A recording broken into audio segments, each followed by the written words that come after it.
Hi hello नमस्कार, मी दीपाली, तुमचं स्वागत करते आपल्या चॅनलवर। तर आज आहे भीम जयंती, तर आज आम्ही चाललेलो आहोत मिरवणुकीमध्ये।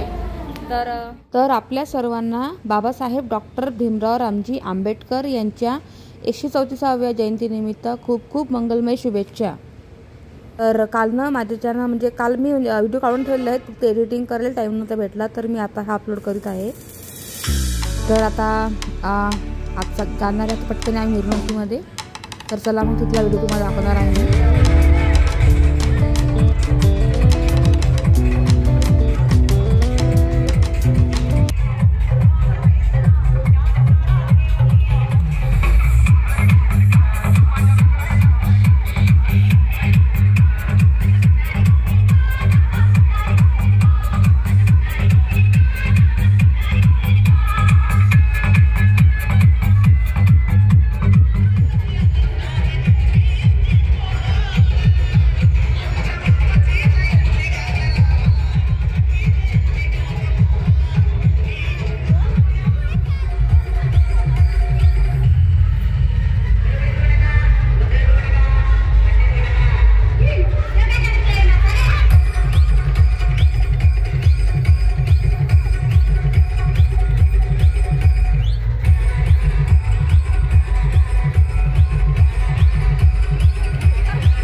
मग त्याच्यानंतर आहे ना मी म्हणजे आम्ही 10 वाजेपर्यंत थांबलो। त्याच्यानंतर लगेच घरी आलेलो आहोत, त्याची कारण मुलगी राहत नव्हती त्याच्यामुळं। तर मग इथे आहे ना डीजे थोडा म्हणजे 5 मिनिटासाठी थोडा बंद पडलेला होता, पण प्रत्येक कॉलनीमधले डीजे सुरू होते, पण आमच्या इथं जो डीजे आहे ना तो थोडा म्हणजे 5 मिनिटासाठी बंद पडलेला होता। काय झालं कुणाच ठाऊक, पण नंतर लगेच सुरू झालेला होता।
तोपर्यंत जय भीम, नमो बुद्धाय, जय शिवराय, जय बा.